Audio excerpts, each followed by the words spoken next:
Hello students, so welcome back. We are in the same chapter of our history and civics textbook, Salient Features of the Constitution Part 1. In the previous audio clip audiovisual, what we had learned is single citizenship, universal adult franchise, fundamental rights, that is the rights to equality, Article 14 to 18, then equality before law, equality of opportunity, abolition of untouchability, abolition of titles, right to freedom, Article 19 to 22, and that we had limitations and all those things. Then we have also studied about right against exploitation, Article 23 to 24, right to freedom of religion and cultural and educational right, and right to constitutional remedies, Article 32.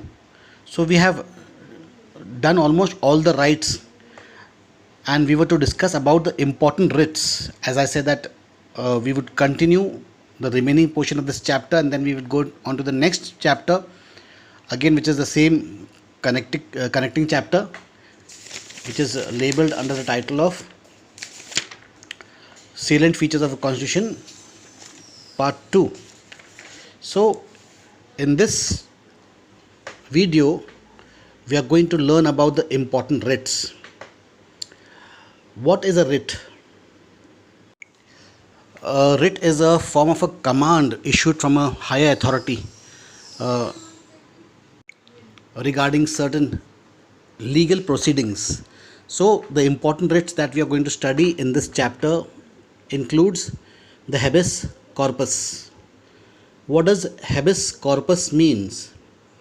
It means to have the body. By issuing such a writ, the High Court or the Supreme Court can get the body of any person released if it has been unlawfully detained by any person or a group of persons or by the state. This writ is thus a great safeguard for the personal freedom of a citizen. I hope it is clear. Okay.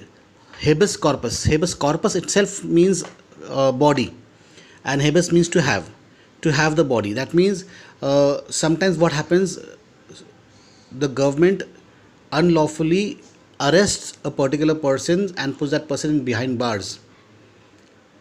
किसी व्यक्ति को पकड़कर गैर कानूनी तरह से पकड़कर उसको जेल में डाल देते हैं और उसे मजिस्ट्रेट के सामने ले जाया नहीं जाता है, तो उसके बिहाफ पर, क्योंकि ये बंदा तो जेल में है, तो इसके बिहाफ पर इसके परिवार वाले या इसके अड़ोस पड़ोस वाले या कोई दोस्त मित्र जो भी है, वह कोर्ट जाकर उसके रिलीज़ के लिए एप्लीकेशन दे सकते हैं. They have got the right to approach the court, and the court then orders that particular person or that particular police station where this person has been illegally detained to be released immediately with immediate effect. समझ गया?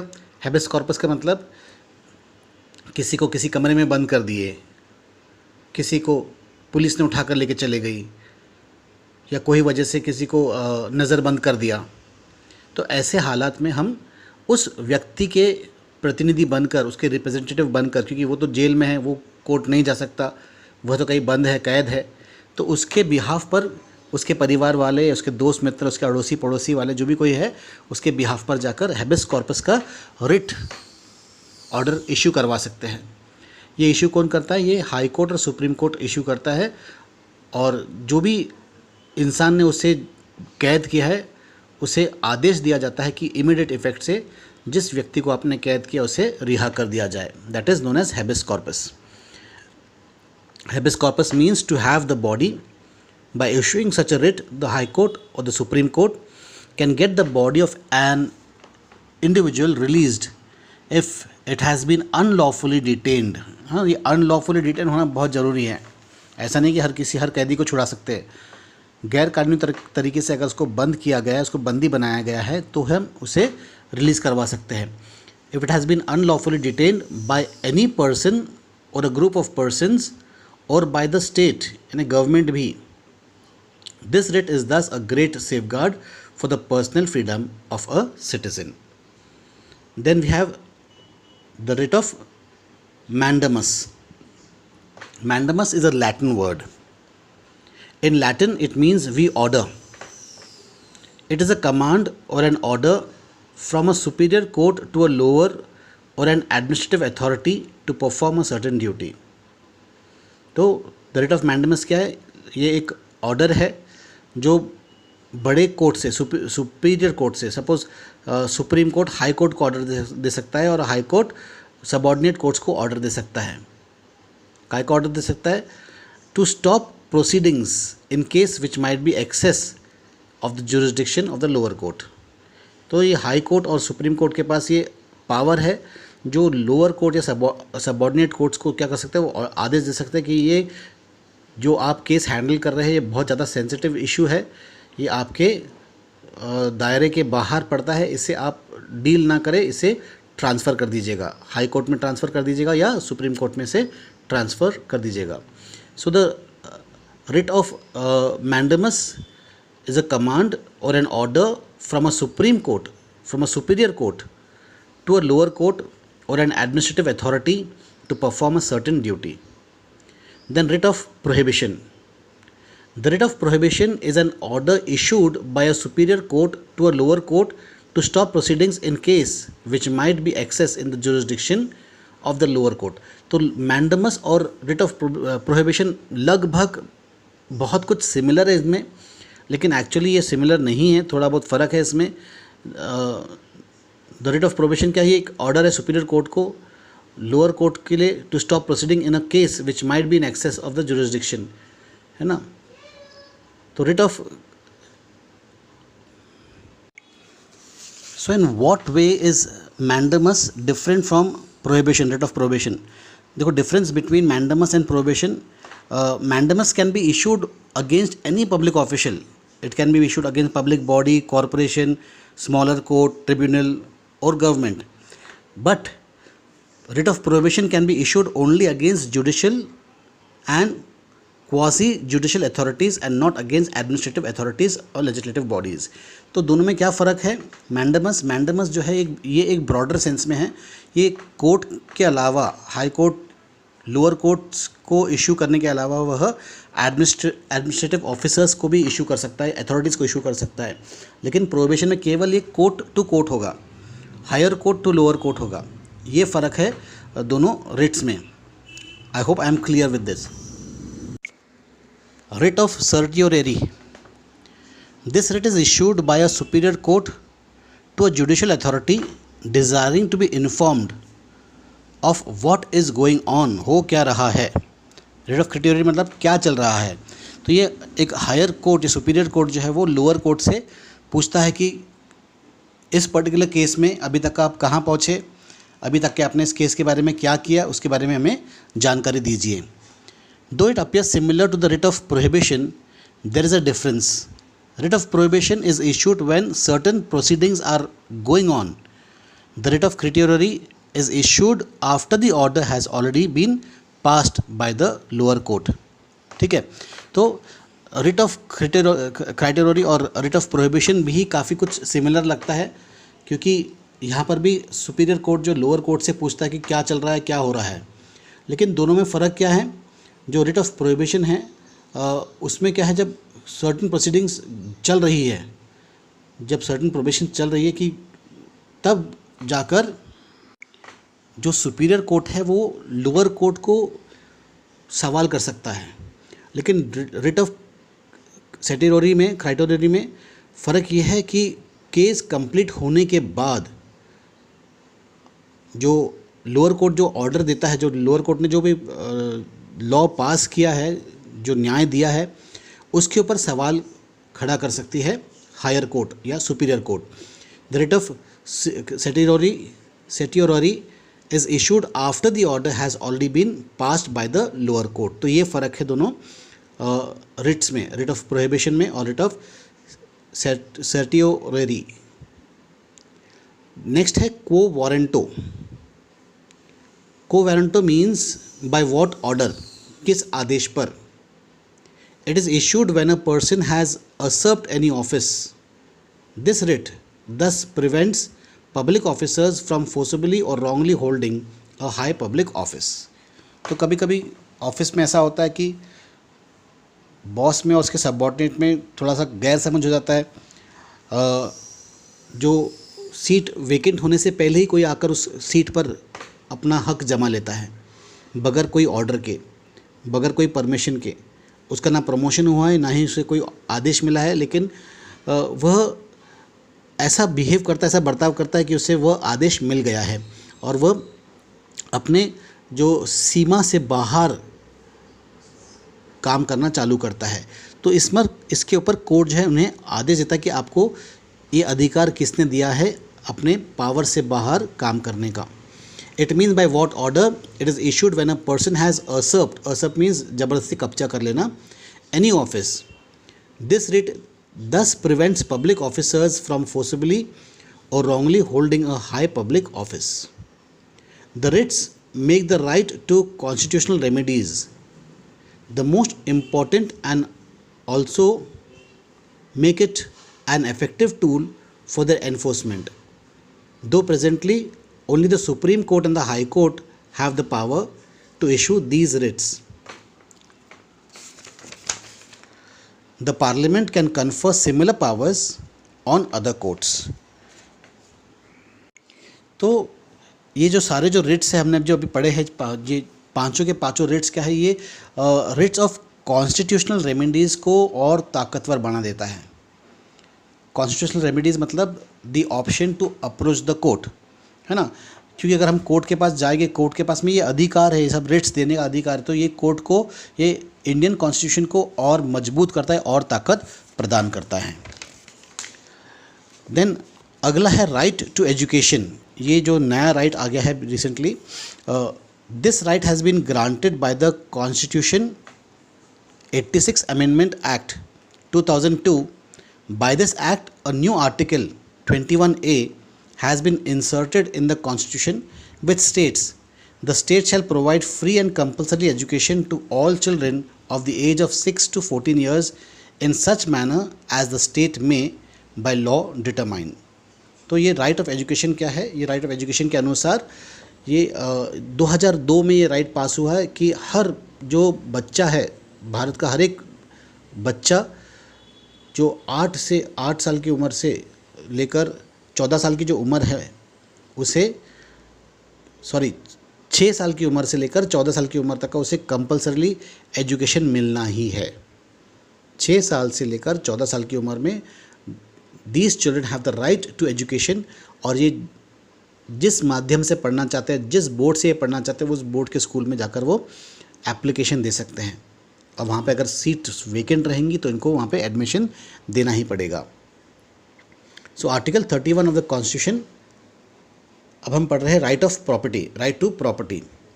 Article 31 of the constitution had earlier empowered the citizen of India to purchase or hold and dispose of movable as well as immovable property as a fundamental right. However, in keeping with the socialistic philosophy of the Constitution, the right to property was deleted from the list of fundamental rights by the 44th Amendment Act 1978. This amendment made the right to property Article 300A a legal right. तो fundamental right और legal right में फ़र्क है। Fundamental right मतलब आपका जन्मसिद्ध अधिकार, तो कई लोगों के पास प्रॉपर्टी होती नहीं है, तो ये फंडामेंटल राइट्स यानी बेसिक राइट्स में नहीं इसकी गिनती आती। इसको चेंज कर दिया है 1978 में आर्टिकल 300A के अनुसार इसे लीगल राइट बना दिया कि आपके पास अगर पैसा है, आपके पास ताकत है, तो आप ज़मीन जायदाद खरीद सकते हैं। ये आपका जन्मसिद्ध अधिकार नहीं है। Check on the arbitrary actions of the state. Arbitrary मतलब मनमानी, है ना, मनमानी एक्शंस।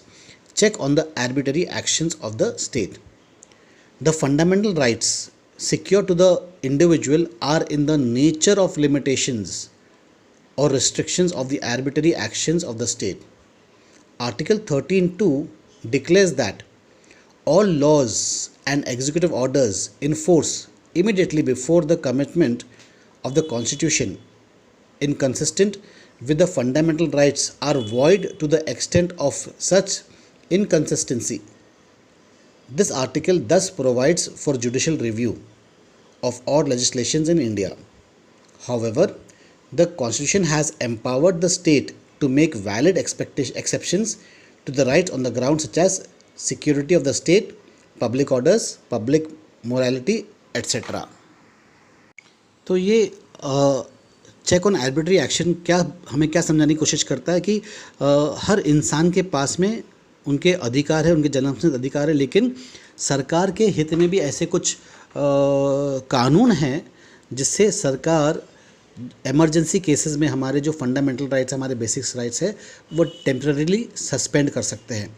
इसे परमानेंटली सस्पेंड नहीं कर सकते, लेकिन टेम्पररी सस्पेंड जरूर कर सकते हैं। तो ये अधिकार उन्होंने स्टेट गवर्नमेंट या स्टेट्स के पास, गवर्नमेंट के पास में ये अधिकार दिया है। लेकिन गवर्नमेंट के पास ये अधिकार नहीं है कि वो हमारा जो हक है वो हमेशा के लिए हमसे छीन ले। रिस्ट्रिक्शन इम्पोज्ड, अगला टॉपिक जो है वो restriction imposed. Fundamental rights are not absolute. Reasonable restriction can be impose on them because of general welfare of the society. तो फंडामेंटल राइट जो है ये एब्सोल्यूट नहीं है, मतलब ये टोटल राइट्स नहीं है कि आपको ये मिलेगा ही मिलेगा, ऐसा कहीं पर नहीं लिखा है कि आपके जो बेसिक राइट्स है वो आपको हर हालत में मिलना चाहिए। अगर देश हित में होता है, जनहित में होता है कि आपसे ये अधिकार छीन लिया जाए, तो ये अधिकार आपसे छीन लिया जा सकता है। अगर कोई क्रिमिनल माइंडेड इंसान है, उसे बार बार अपराध करने की आदत हो जाती है, वो अपराधी आदत से अपराधी है, तो क्या उसे आज़ाद घूमना, सोसाइटी में आज़ाद घूमना देना चाहिए या नहीं देना चाहिए, या ऐसे लोगों को पकड़कर जेल में डाल देना चाहिए?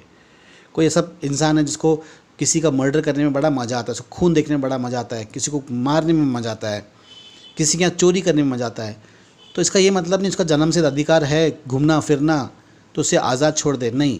अगर ये क्रिमिनल माइंडेड है या ये सोसाइटी के लिए, समाज के लिए खतरा है, तो ऐसे इंसान को बंदी बनाना, जेल में डालना ही देश हित में, जनहित में होता है। तो ऐसे वक्त पे आपके फंडामेंटल राइट्स के ऊपर रोक आ जाता है। ये एक उदाहरण है, इसके ऐसे और कई उदाहरण हो सकते हैं।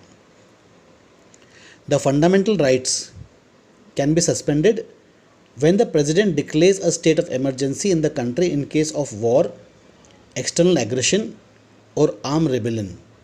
Such a suspension of rights is temporary. As soon as the emergency is over, the rights are restored. तो फंडामेंटल राइट्स पे कब रोक लगा सकते हैं? पहला शर्त क्या है फंडामेंटल राइट्स के ऊपर रोक लगाना, आपके जन्मसिद्ध अधिकार के ऊपर रोक लगाना, वो है प्रेसिडेंट के पावर्स। प्रेसिडेंट के पास पावर है कि अगर इन देश में इमरजेंसी आ गई है, किसी दुश्मन देश ने, दुश्मन मुल्क ने हमारे ऊपर हमला बोल दिया है, तब हमारे जो अधिकार है वो टेम्परली सस्पेंड हो सकते हैं।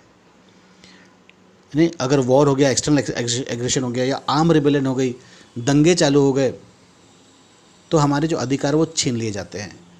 और ये जो अभी जो फ़िलहाल जो चल रहा है कोविड-19 है ना, इसमें भी कई बार हमने देखा है लॉकडाउन हुआ, जनता कर्फ्यू लग गई है।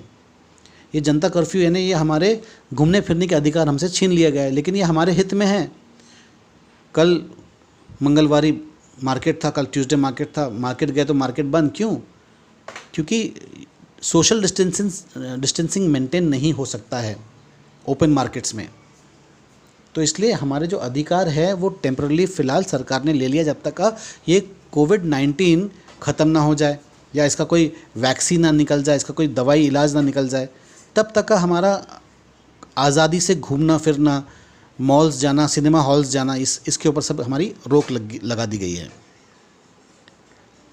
दूसरा point, for the security of the state and national interest, reasonable restrictions on the fundamental rights can be imposed.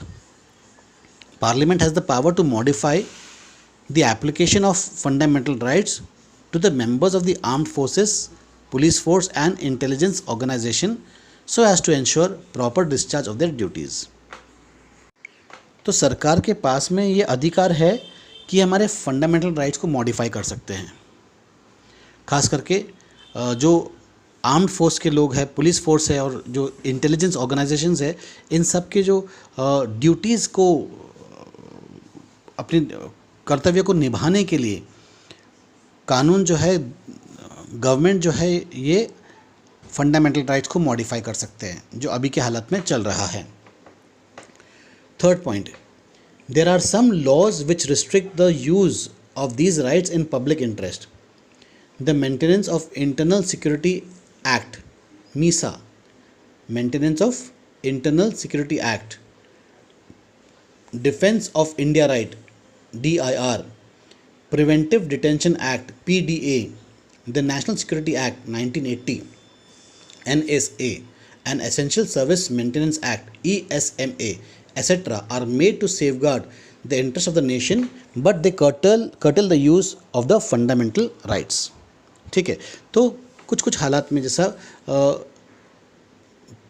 Preventive detention act, PDA के बारे में एक ये है कि धारणा है कि अगर गवर्नमेंट को लगता है कि फलाना नेता या फलाना व्यक्ति आने वाले दिनों में बवाल मचा सकता है, उसकी वजह से खून खराबा हो सकता है, उसकी वजह से जन शांति जो है वो भंग हो सकती है, तो ऐसे इंसान को बगैर उसे कोई अल्टीमेटम दिए उसे गिरफ्तार कर सकते हैं।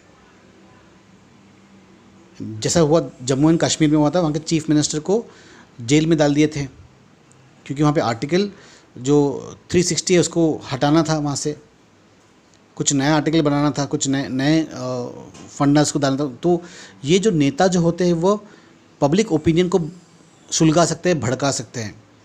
तो ऐसे हालात में उन्हें प्रिवेंटिव डिटेंशन एक्ट में, प्रिवेंटिव मेजर्स में, प्रिवेंटिव डिटेंशन एक्ट के अनुसार उन्हें गिरफ्तार कर लिया जा सकता है और ये केवल 7 महीने तक के डिटेन हो सकते हैं। बाद में उनका एक्सटेंड कर सकते हैं, अगर लगा कि इनको छोड़ने के बाद में फिर से ये प्रॉब्लम क्रिएट करेंगे तो उन्हें और उनका जो टर्म को और एक्सटेंड कर सकते हैं, लेकिन मैक्सिमम इन्हें 7 महीने जेल में रख दिया जाता है।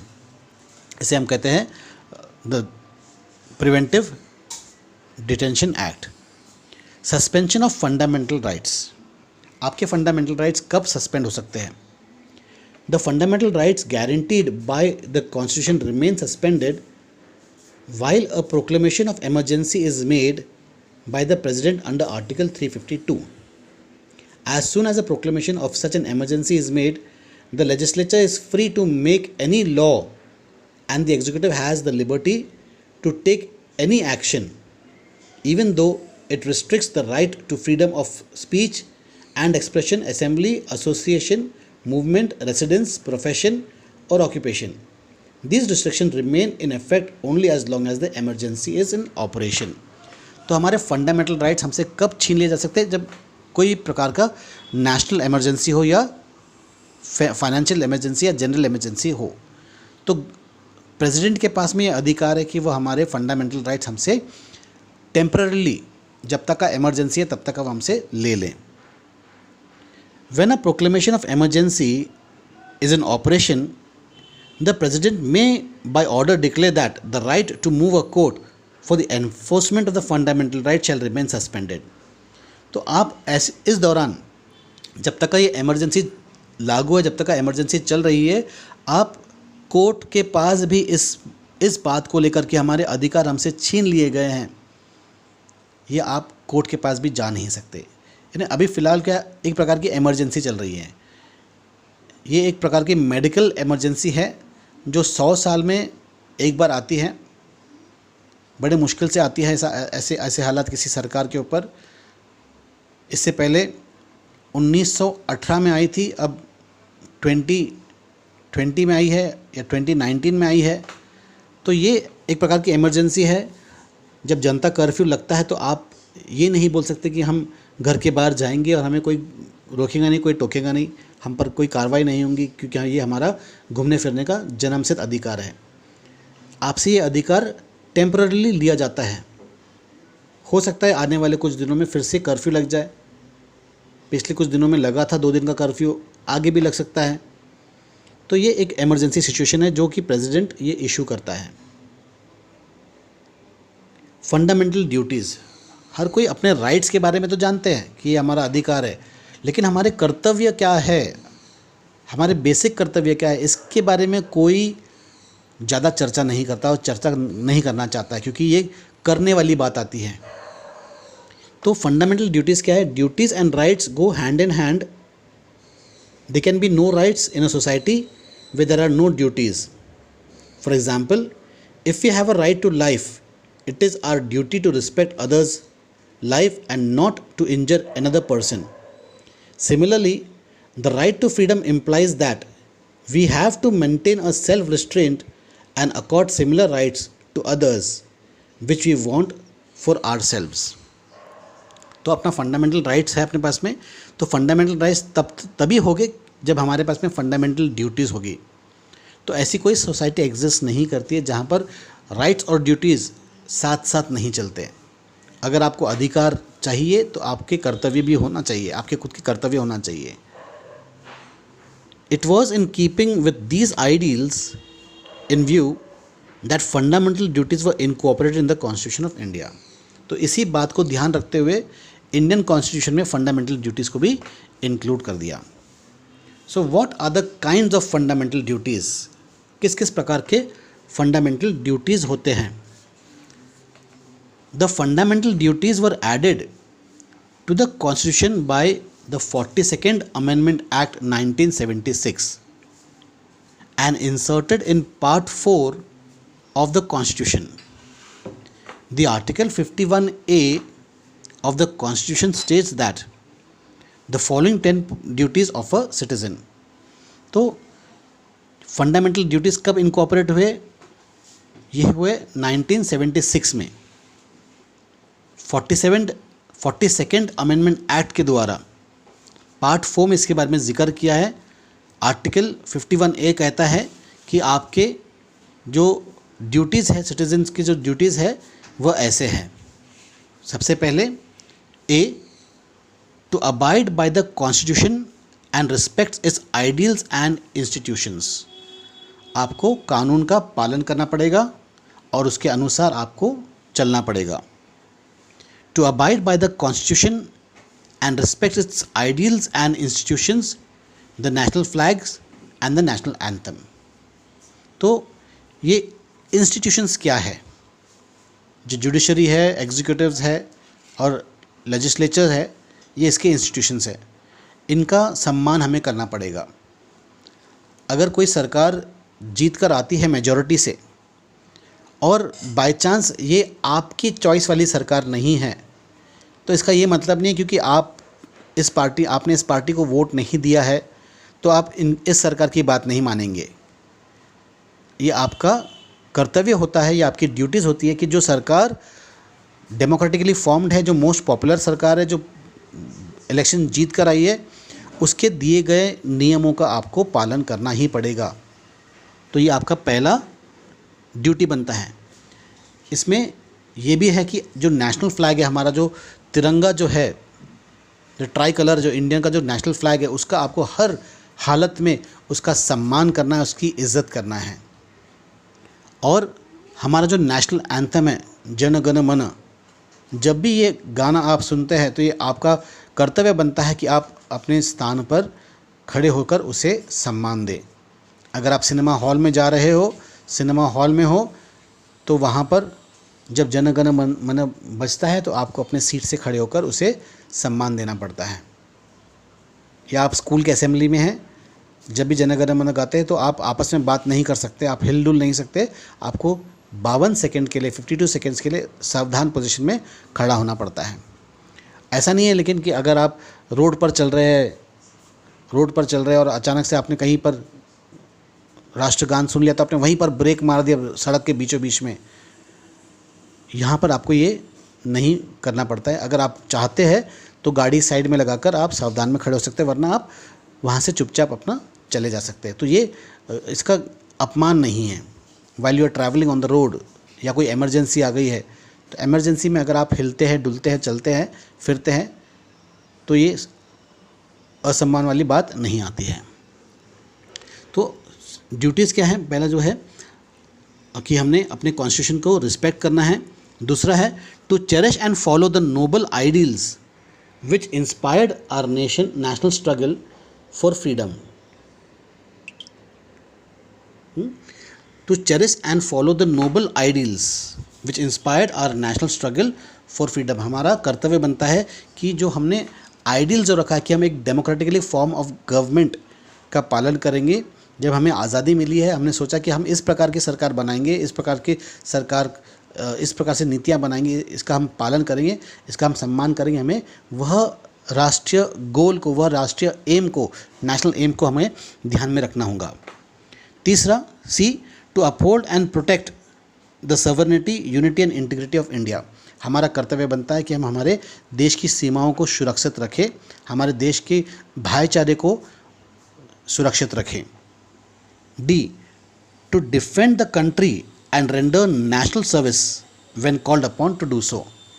जब हमें हमारे देश की रक्षा करने के लिए बुलाया जाता है, जब भी कभी ऐसी अवसर मिले कि हमें बाय चांस ऐसा कोई सिचुएशन ना आ जाए कि जब हमें फोर्सफुली हमसे ये आर्म फोर्स को ज्वाइन करने का आदेश मिलता है, तो हमें इससे पीछे नहीं हटना है। हमें अपने जान को दांव पर लगाकर हमारे देश की रक्षा करना, यह हमारा कर्तव्य बन जाता है। To promote harmony and spirit of common brotherhood amongst all the peoples of India, transcending religions, linguistic and regional और sectional diversities, to renounce practices derogatory to the dignity of women। तो हमें सबसे पहले अपने आप को भारतीय समझना है, इंडियन समझना है, before considering ourselves as Hindu, Muslim, Christians और whatever we are. Before the nation, we are neither Hindus, neither Christians, no Muslims, no of any other religion. We are neither male nor female, but we are all Indians. So हमें सबसे पहले, सबसे ऊपर हमारे देश को और देश के हित को रखना है।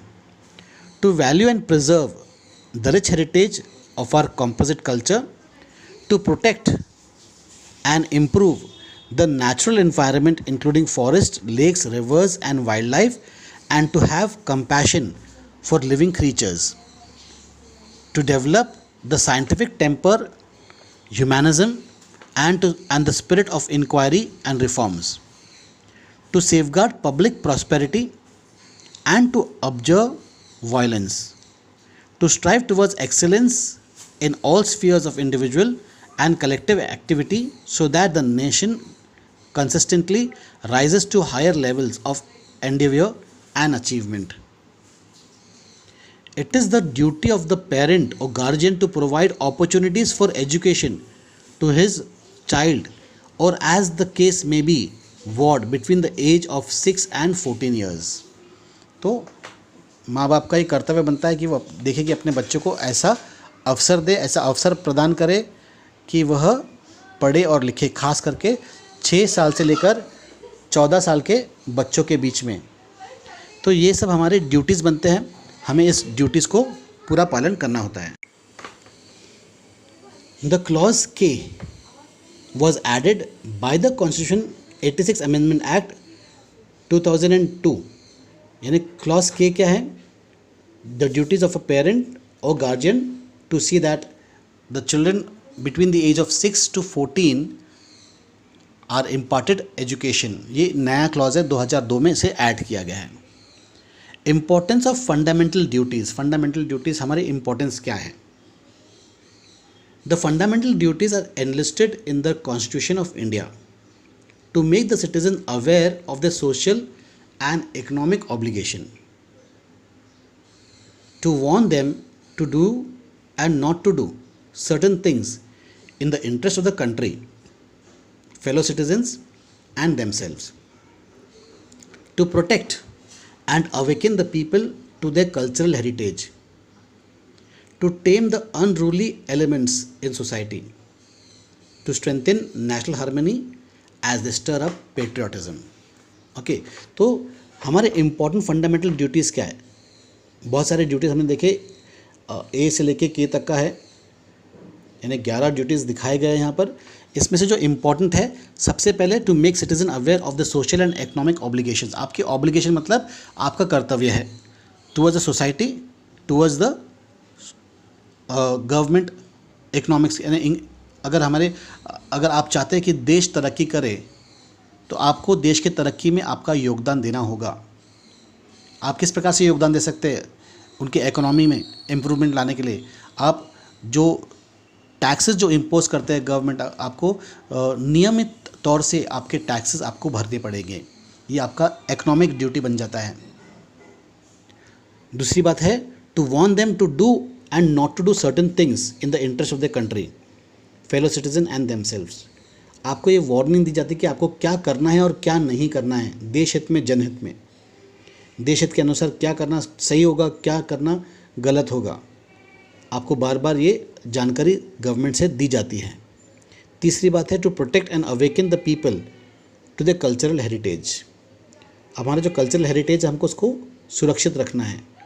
हमारे कल्चर जो है, ट्रेडिशंस जो है, प्रैक्टिसेस जो है, उसे हमको कायम रखना है। आने वाले जनरेशन को उसको ट्रांसफ़र करना है। जो परंपरा है, हमारे परिवार में जो परंपरा चलती आ रही है, उसे हमको आगे बढ़ाना है। चौथा, to tame the unruly elements in society. Unruly elements मतलब जो क्रिमिनल दिमाग के जो लोग होते हैं उनको काबू में करना। कुछ लोग दादागिरी करते हैं, गुंडागिरी करते हैं, बदमाशी करते हैं, आने जाने वाले को छेड़ते हैं। तो इनको किस प्रकार से इनको हम काबू में कर सकते हैं? इनको गिरफ्तार करवा कर, इनके खिलाफ कंप्लेंट लिखाकर, एफआईआर लिखाकर, ये हमारा कर्तव्य बन जाता है। और आखिरी जो है to strengthen national harmony as they stir up patriotism. National harmony मतलब देश शांति। देश में जितने भी विभिन्न प्रकार के जो लोग रहते हैं, हमारा देश विभिन्न प्रकार के जनजातियों से बना हुआ है। कोई हिंदू है, कोई मुसलमान है, कोई क्रिस्तान है, कोई सिख है, कोई पारसी है। इन सब के बीच में शांति बनाए रखना बहुत अनिवार्य है, बहुत ज़रूरी है। जब देश के लोग शांत होते, देश के लोग आपस में कोऑपरेट करते हैं, तो देश की तरक्की होती है। आपस में अगर हम लड़ बैठेंगे तो देश को कौन संभालेगा? तो हमें आपस में नहीं लड़ना है, हमें एक दूसरे को साथ लेकर चलना है। यहाँ पर अपना चैप्टर ख़त्म होता है। आज हम यहीं तक करेंगे। अगला चैप्टर हम अगले क्लास में कंटिन्यू करेंगे।